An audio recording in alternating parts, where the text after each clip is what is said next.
Hello, my name is Mark Barrett, and I would like to welcome you to our broadcast event, Ask the Ambassador. On the 1st of July 2020, Germany has taken over the rotating presidency of the Council of the European Union. As the whole world is facing a decisive challenge with the COVID-19 pandemic, Germany will focus its presidency priorities on overcoming the COVID-19 crisis, on economic and social recovery, as well as building a more innovative, fair, and sustainable Europe. Today, His Excellency Christian Heldt, the German Ambassador to Kosovo, will discuss the German presidency priorities, and Arbëresha Loxha, the Executive Director of Political and Legal Studies, will provide some insight into how Kosovo can build upon these. So firstly, I'd like to take this opportunity to ask Ambassador Heldt if he would like to say a few words about the German presidency and its priorities. Mr. Heldt. Thank you, Mark.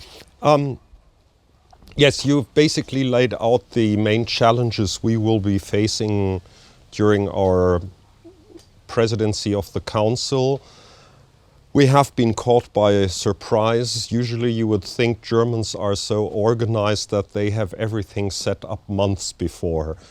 Well, actually, our presidency logo just came out a few weeks before the actual kickoff of the presidency. And we are still discovering all the expectations that are held to the German presidency. We will surely not be able to fulfill everything that is being projected. We have to set clear priorities, and you named some of them. This is basically how to get Europe on its feet again. This pandemic is a global phenomenon, has hit all the countries in Europe, within the EU, outside of the EU, and that's why we're always in this together. And in this together, we also want to pave the way out of the crisis, which will, first of all, amount in a huge recovery plan within the EU. So to get over the socio-economic consequences, countries have been hit with a different degree of severity. And well, we have to sort out, that is probably the first major discussion we will have now in July, how to put the financing together. You have followed the discussions, but then it's not only that. If we also see a chance to do things differently after this crisis or on the way out of the crisis, it gives us a lot of opportunities, like reshaping economic models, reshaping policies, like climate change is also still out there. So how can we, with a new spirit of innovation, with all that money that is going to be spent, not go for saving models of the past, but in reinventing ourselves. And I think Europe has always shown its capacity for innovation in moments of crisis.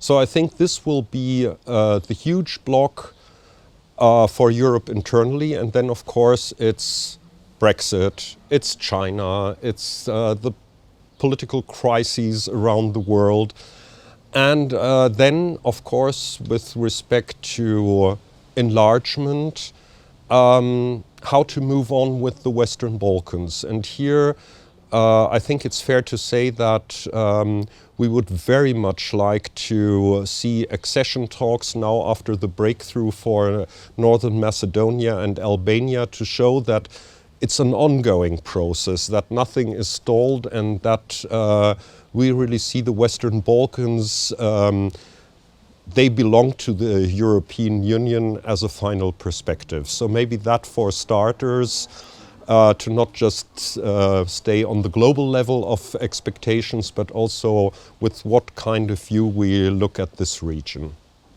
Okay, great. Thank you very much. And now I'd like to ask Mrs. Loxha for views on what the German presidency could mean to Kosovo.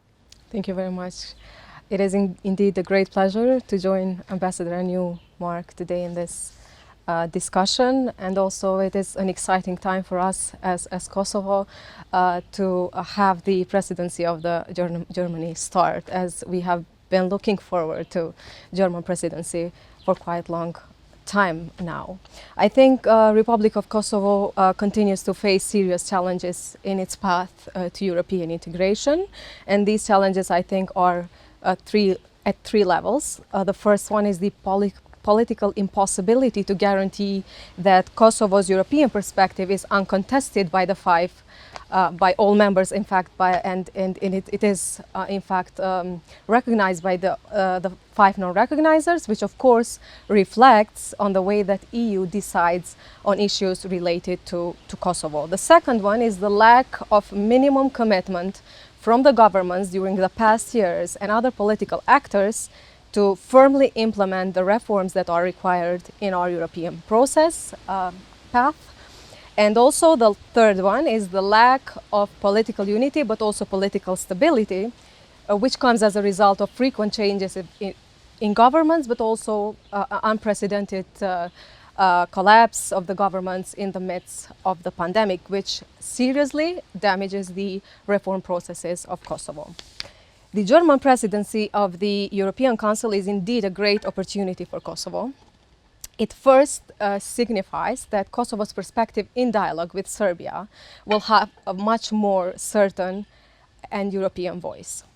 It means that Kosovo's democratic values will have a window of opportunity, whereas those who work against democracy within and around Kosovo, we believe and we hope they will have a closed door. That will be a moment and a great chance for younger leaders of Kosovo to see some light in their European path of opportunities. In more technical terms, I would like to emphasize that the German presidency of the Council of EU would be a chance for the whole region, and not only for Kosovo, to get a clearer and a straightforward perspective on enlargement strategy on the Western Balkans. The new strategy has indeed caused some confusions due to the rearrangements of the methodology as such. Therefore, we expect that German presidency will definitely give light and taste to a more development strategy on enlargement, but also will clarify to the region the tough criteria that countries need to make, including Kosovo, in order to move closer to the membership. And we believe that Germany will stress that and remind our political leaders about the importance that these have to be very seriously considered. German diplomats, I believe, are the greatest example one can find to remind our political elite how enlargement works in simple terms, meaning to tell our leaders that there is no Europe with corruption, unfinished reforms, lack of clear commitment, and shaky leaderships. I believe that this is a moment for our leadership to understand that enlargement is not about gifting, is not about favors, but it's about deservability. We need to deserve further progress. Those who do not understand that this is important, I hope, will remain unsupported by the German presidency within and outside the framework of the German presidency.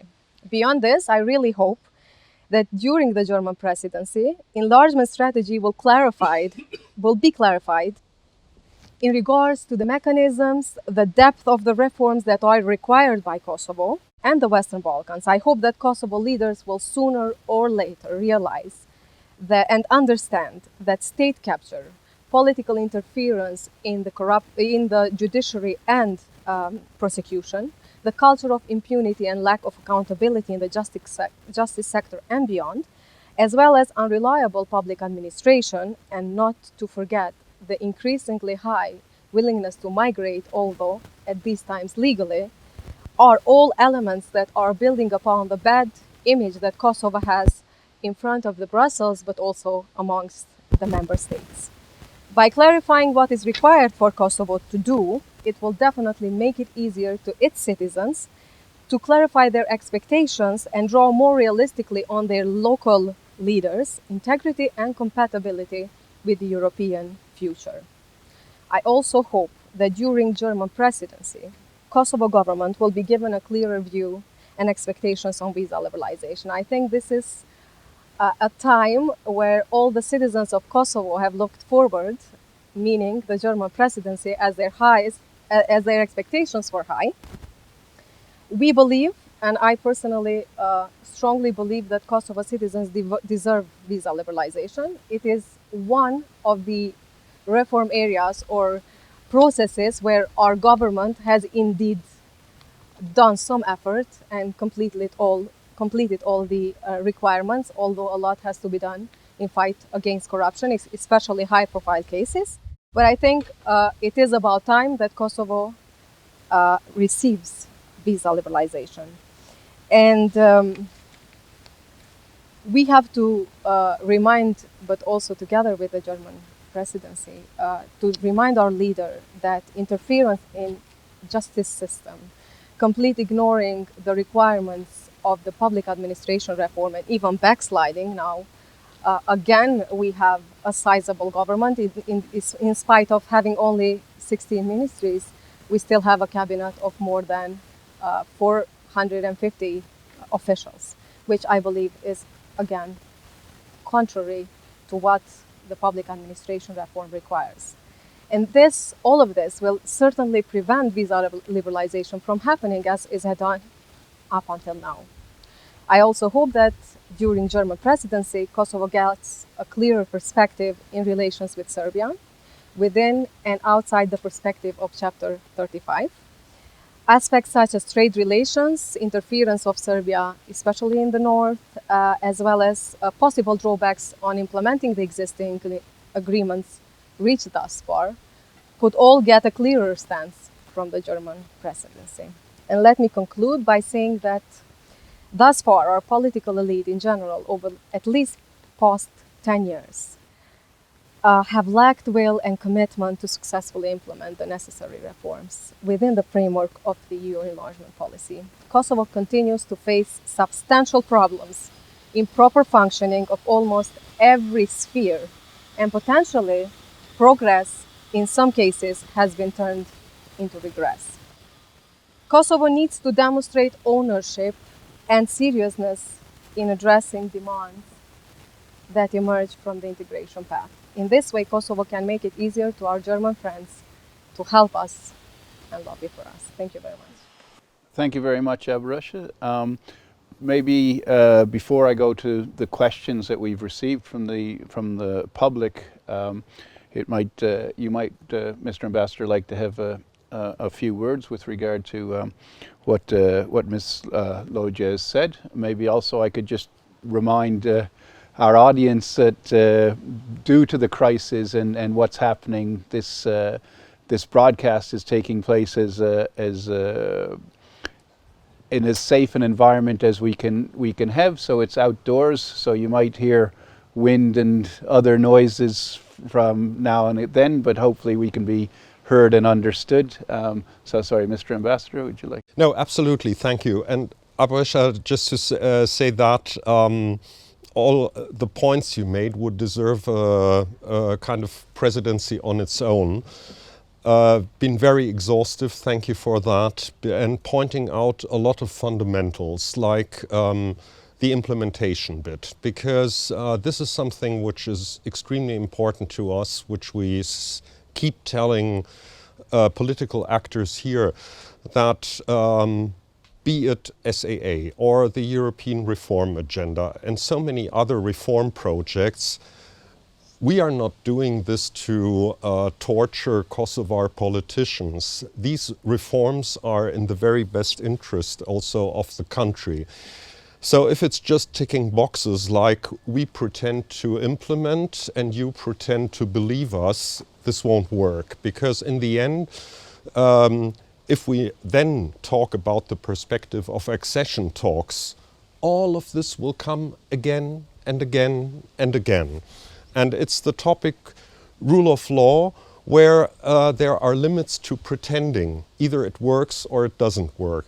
And I think it's in the best interest of the country and also the path towards European integration that all these things are taken seriously. And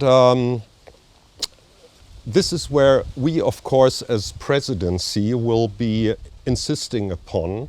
Like, we still have no successor for the Ministry of European Integration. Like, Kosovo is already lagging behind, as was mentioned, with the changes of government and elections, and where are we in implementation? My wild guess is that Kosovo is already lagging behind. And so it should be in the best interest to, well, not exactly as first step, disband the ministry in charge of the coordination without having a follow-up structure. And these are things where we are losing very essential time for the country, and so many other perspectives, like programs which are in the pipeline and cannot be implemented. When we look at what has been happening in the Assembly over the past weeks, I have also already pointed that out. Please stand together for such essentials. This is nothing about partisan positioning, like you didn't buy this from us when we were in government, so now we're not going to take it from you, etc., etc. If you look at the challenges this country is facing, and you also enumerated some of them, with the pandemic, with the political situation, then the country also has to find some kind of unity and effort regarding dialogue with Serbia. And this is where we Europeans want Kosovo to be like a level playing field, also in a position for those going to Brussels to really pin down the essentials for Kosovo in a professional manner. And this is again public administration. Like, I would like to see, in Germany we have the notion Staatsdiener, servants of the states in the best sense of the word. Like, I mean, I'm just a civil servant, but to serve in the sense you're doing this, yes, of course we get paid, but in a neutral manner for the state, and not some family or some political party I belong to. I serve Germany, full stop. And I would like to see more people, I serve Kosovo, full stop. I'll stop there. Okay, thank you very much. As I'd mentioned earlier, we gave the general public the opportunity to ask questions, and we received a number of questions, some directly related to the presidency, others also related more to the to Germany and to the German embassy.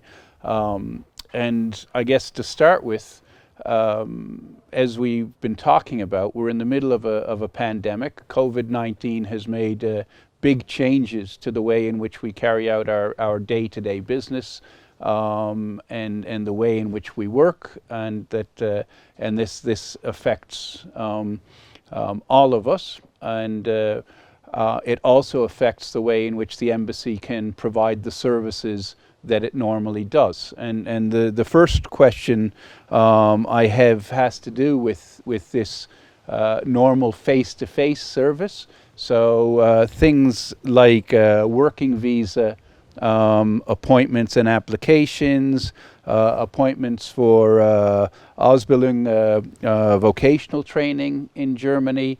These are now not taking place the way they had in the past, and the questioner would like to know what the embassy is doing to continue these processes. Well, it's quite easy and mechanical. During lockdown there were no services because simply there were no flights. So if you can't issue a date on a visa, logically you can't issue them. So basically for 2.5 months the visa section was in lockdown, and we tried to prepare applications which had already been handed in to just insert the last little technical details. But otherwise, I mean, it's like with work in any place. We had to completely rethink the visa service because of how many people can work parallelly to keep safety distancing, how many people can we let in. And this, of course, diminishes the overall capacity. And as you might imagine, we have a backlog now. And there are certain priorities, like, for example, family reunion.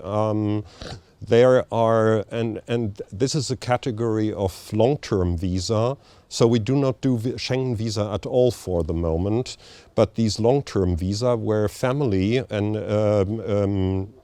reunion visa are top of the list because they are under special protection from our constitution. So they have an absolute priority. Then, of course, urgencies, but urgency is not going to children's birthdays or something like family parties. It's really urgency, like medical, etc. And then we will have to try to scale down the wave, also with the uncertainties with air travel, because we do not know which flights take place, which flights are cancelled, but this is the same picture all over, not just Europe, but all over the world. Lots of question marks, I'm afraid. Yeah. It's certainly uncertain times for sure. But just to continue and okay, if I can, putting the COVID to one side for a moment, Mrs. Loxha talked about, for example, this visa liberalization, and to what extent within the German presidency is this a priority, and I guess how is Germany going to take forward this process that all Kosovars have been waiting on? Well, I mean, it is the will is there, but it doesn't just depend from Germany, and certainly in the European Union, because everything concerning travel also touches inner security of every member state, so everybody has to feel comfortable about it. So we cannot just impose, like saying, we want this and now please all others follow suit. And I think it's a very good principle in the European Union that in the Council, well, all states, regardless of their size and their population numbers, have the same rights. So in that respect, it's going to take a lot of convincing still. And one thing which I found quite a good idea last year, that the then government proposed to our Ministry of Interior, if you have specific security-related questions, why don't we establish a bilateral working group and work these questions out? So things don't stay in a kind of uncertain way in the air, but let's talk about it, and then you can decide whether you're satisfied with this or not. And I think that could be a way forward also with some other governments who are still hesitating, to simply say, look, we have nothing to hide. Just look for yourselves. But it's going to be an uphill battle. It won't just go like magic wand and visa liberalization will be there. But there's a lot of positive momentum also, for example, coming from the European Parliament, who have been, lots of parliamentarians who have been very strongly advocating this. And well, I just hope it will take us this momentum to then have a consensus in the Council. And it's no use bashing at the European Commission or the European Parliament. They long delivered. Mm-hmm. I think maybe, and if I could just continue on this with Arbëresha, you mentioned about the responsibility of the Kosovar government and from the Kosovo side, and also with the recognition and non-recognition by some member states. Do you believe that Kosovo has done enough in terms of promoting the positives and the successes of Kosovo to these people and to answer some of the questions that they might have? GLPS has continuously monitored the implementation of the roadmap, the visa liberalization roadmap, and it's one of the few things that we've really preached our government for. However, on the other hand, we continuously criticize our government for not government, in fact it's the judiciary and the prosecution, for lack of progress in treating the high-profile cases. We have been shocked by the verdict on Pronto case, which if it's one of the cases where things were very clear. So we had the audio that were made public, and we knew who is discussing with who and what they are, or what they were arranging at that time. So I think what our institutions should do is, including government, whatever their responsibility of each institution is, to internalize the reforms. We need to understand that this is initially for our best, and you mentioned rightfully, Mr. Ambassador, and also to demonstrate progress. I think now it's time, and as Ambassador mentioned for the past, but I think it's happening also now, that the government is establishing bilateral working groups with France as well, and I hope that's continuing with Germany and why not Hague as well. To resolve any issues that the countries might have, the member states might have, be it in security issues, rule of law, or whatever concerns the country, so we can finally address it. I think it is one of the most tangible thing that EU could give to Kosovo citizens, to show us that reforms pay off, and to give us a hand in making our government more accountable. We've been visiting EU capitals, including Berlin, Hague, and Paris, and discussing with the representatives of either the government or civil society, and arguing that you need to help us in terms of, especially in the case of Kosovo, to have something tangible, so we can argue that really reforms are worth doing. And without this, Kosovo, in fact, is one of the countries in the Western Balkans that has the most dim perspective, European perspective. And I think visa liberalization could revive the reform spirits, which are largely lagging behind at this point. Okay, great, thank you. Ambassador Heldt, you mentioned that one of the priorities of the presidency was the economic and social recovery, so one of the questions we have is with regard to economic development and what the German government, maybe what the EU are doing, planning, looking at with Kosovo's potential industries, things that you feel could grow in the future, and what sort of support there might be in this post, or if there is a post-COVID or living with COVID, to invest, promote, and help develop the economic base here. Well, on that one, I'm afraid it always takes two to tango. I hope we didn't have any positive developments in the past hour. But the assembly is, yeah. Have they voted? No, I mean it's taking place. Okay, but I am really surprised, and that was what I was alluding to earlier on, how parties cannot overcome, let's say, their positioning for aid packages. Like, it is simply giving money to help Kosovo for the socio-economic recovery. And this leaves me almost speechless. Because at the same time, of course, there are expectations here what is going to come into the country to also help all the businesses who are fighting to survive like everywhere else on the continent. What I would love to see one day is the formulation of some kind of strategic vision. Where do we as Kosovo, as on a macroeconomic level, where do we want to stand 10, 20 years from here? What are the comparative advantages of this country? How can we strategically support certain sectors where we think Kosovo has genuine comparative advantages it should use?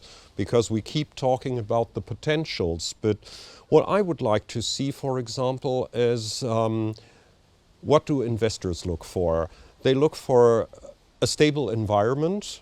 They look for a place where rule of law is implemented. And they look, specific case of Kosovo, also for what kind of workforce do we find. So no skilled labor. And I mean, Kosovar businesses complain about the lack of skilled workforce. So where are the big strategies for vocational training? This is what we're trying to do with the showcase project with the ITP in Prizren. That is workforce. And so there are so many other factors where I would like to see a strategy also how to get investors here. COVID.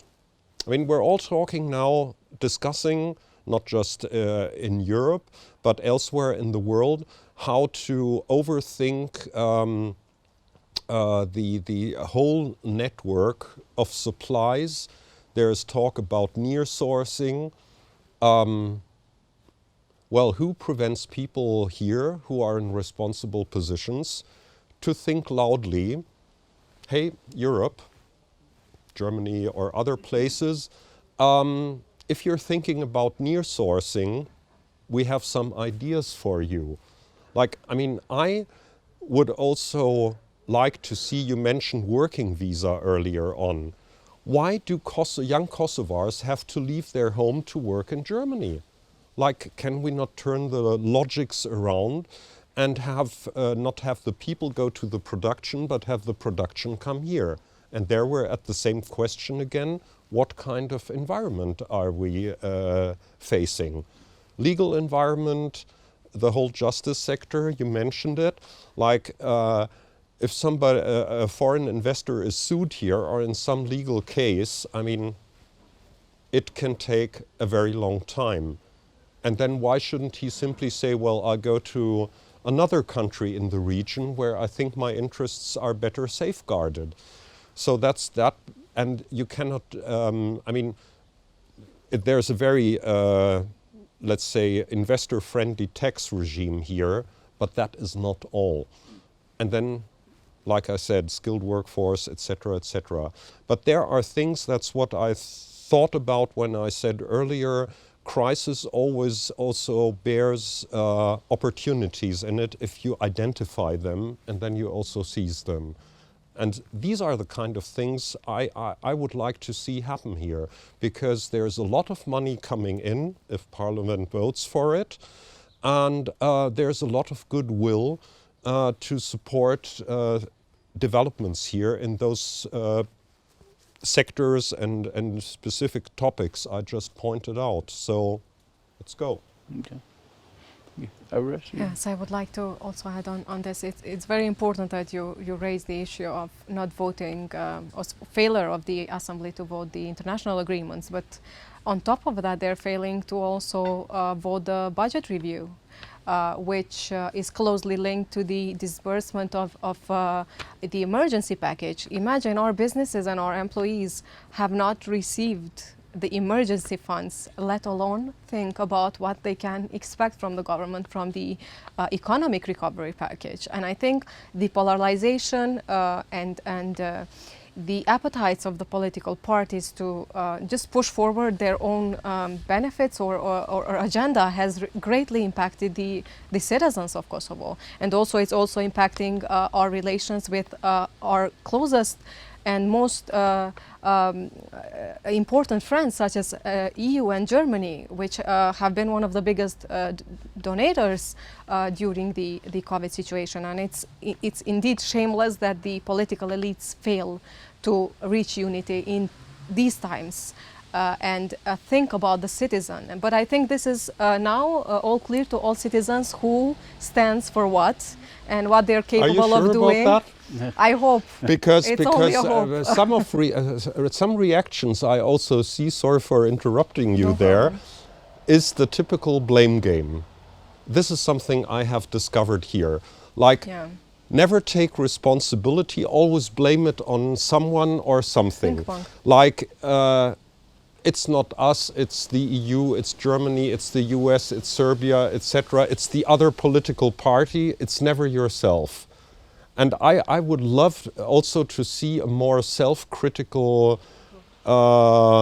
posture of people in responsibility here, and to stop this finger pointing. Like, it's always the others, internally, but also Kosovo towards outside partners.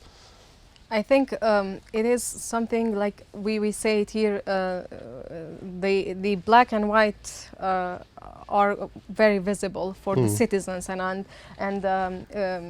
collapsing a government amidst the pandemic, just due to political appetites or whatever the reasons, has shown a lot to the citizens. And now the budgetary review, the international agreements, failure to reach unity, the Kosovo-Serbia dialogue, there are so many issues which portray the basic principle that our political elites work upon. So the citizens should clearly and very carefully evaluate who has done what, and in a way reflect this in the new elections. And I think this is our duty as citizens.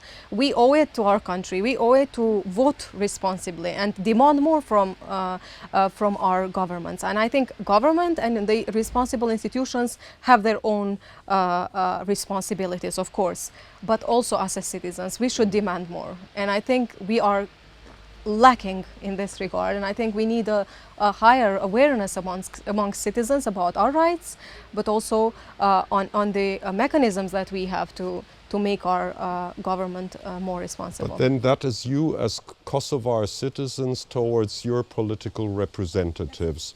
My point is that because often not just me personally, but we as representatives of the international community, both bilaterally or under the roof of the EU, are asked, like, what do you care? Like, why are you asking questions? Well, simply because this is a lot of taxpayers' money going into this country, which we want to see spent with substance.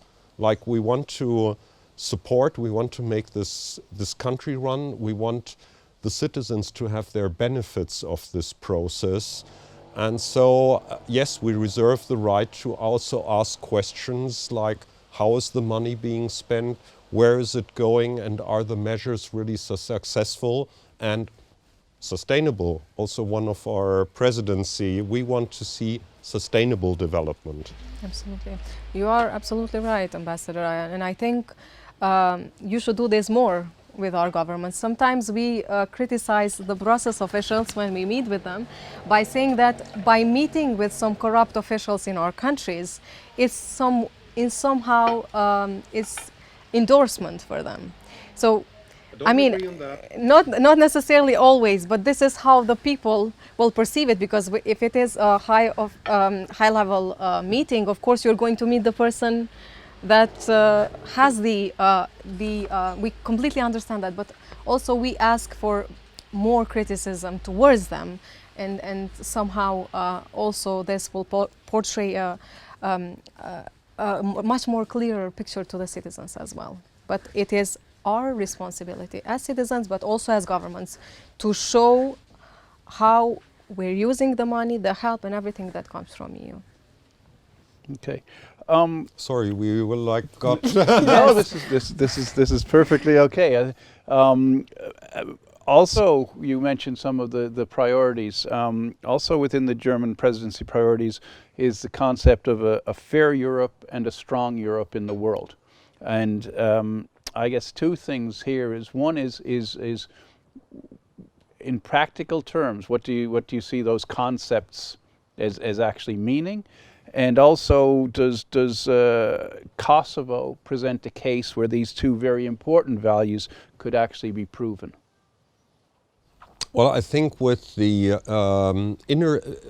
firstly, it's inner cohesion. Like in Germany, we came through recent crises by using a mechanism called Kurzarbeit, which basically means that businesses get state allocations to keep their workforce and not be forced to take them off their payroll, and which is a notion which is now also in one of the big packages to allow these kind of measures also to other EU states. So basically this social cohesion is very important because also within the European Union there are of course differences in economic capacities. What we are very much aware of, and I mean basically this is the whole discussion now about the gigantic sums, how this will be spent and how this will be spent amongst the countries concerned. But the general idea is that nobody should feel left behind. And we know that the social regimes are different from EU member state to EU member state, but to start creating the feeling that there is also a kind of European standard with respect to social welfare, at least a basis. I mean, of course, from member state to member state, if you go from Scandinavia down south, there are huge differences also in the tradition, to what degree the state is intervening in, let's say, crisis times to help out the population. These, of course, are then standards we would also like to export from the European Union. But that generally is, to me, the idea of a more socially cohesive Europe, which of course is a model. It's our way of living, it's our values. We know that countries all over the world act differently on this, where state just does a minimum and then people are left out there in their struggle to survive, literally. This is not the kind of system we want to see, where we have a different idea of the dignity of each and every citizen to, well, have a minimum of health services, social services, etc. And that in a way is also a projection of a strong Europe, because if we have this social cohesion, it's also a role model. And it's no secret that there is another big policy which will be in the focus during our presidency, and that's the whole migration issue. Europe is attractive. So even if some say Europe is weak, Europe is that, it's astonishing to see how attractive Europe is all over the world with the migration waves going towards Europe. So it can't be that bad. And this has something to do with the kind of minimum standards we believe every human being, not just citizen, every human being should enjoy. Okay, great. Thank you very much.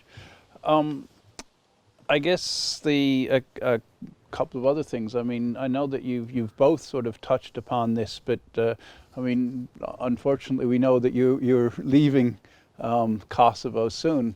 And what would your advice be to the politicians here in terms of moving forward with reforms, and also to the people of Kosovo? I am not a great fan of giving too much public advice, but there aren't just the politicians. There are extremely engaged people in all fields of politics, and I'm not just looking at the national level, I'm also looking at the municipal level. And there are so many, let's say, people who are not making the headlines every day, but who are working every day in the spirit I just called civil or public service. I'm against this kind of generalization, and I think people know very well what really counts. It's just, are they going to do it or are they not going to do it? And there we are with the topic of accountability, which is first and foremost a topic for the Kosovar citizens who can, and that is what democracy is all about, express themselves at elections if they liked what they have seen or if they have not liked what they've seen. And in that respect, Kosovo people, they should feel encouraged to make